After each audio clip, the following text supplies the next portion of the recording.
అనాథ కుటుంబానికి సహాయం చేసిన ఎన్ఆర్ఐలు. ఇక వివరాల్లోకి వెళ్తే రాజన్న సిరిసిల్ల జిల్లా గంభీరావుపేట మండలం మల్లుపల్లి గ్రామంలో అనాథ కుటుంబానికి గల్ఫ్ కార్మికులు 13 మంది తలా 1000 రూపాయలు వేసుకొని 13,000 చొప్పున ఆర్థిక సహాయం చేశారు. అలాగే రైస్ బ్యాగ్ కూడా అందజేశారు. ఈ సందర్భంగా సాయం పొందిన వారు మాట్లాడుతూ ఇంతవరకు కూడా స్థానిక నాయకులు, రాష్ట్ర ప్రభుత్వ అధికారులు, జిల్లా కలెక్టర్, ఆర్డీఓ వంటి వారు ఎలాంటి ఆర్థిక సహాయం చేయలేదు. తన కుటుంబం దిక్కుతోచని స్థితిలో ఉందని అన్నారు. ఇలాంటి స్థితిలో ఉన్న తనకు ఇందిరమ్మ ఇళ్ల ద్వారా ఒక ఇల్లు కావాలని ప్రభుత్వ అధికారులను కోరారు అని అన్నారు.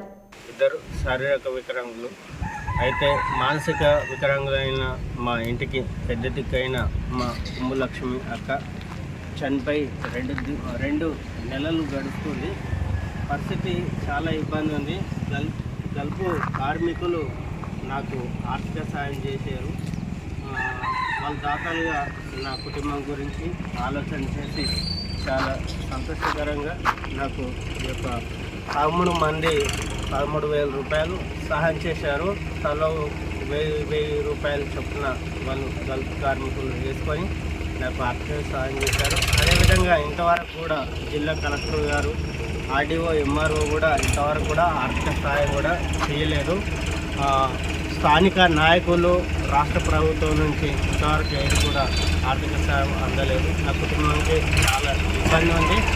ఇద్దరికి మానసిక లోపం చాలా ఒత్తిడి అవుతుంది. మస్తిష్కం కోల్పోయారు. వారిని హాస్పిటల్ నెలకు హాస్పిటల్ తీసుకెళ్తూ ట్రీట్మెంట్ చేయాలి.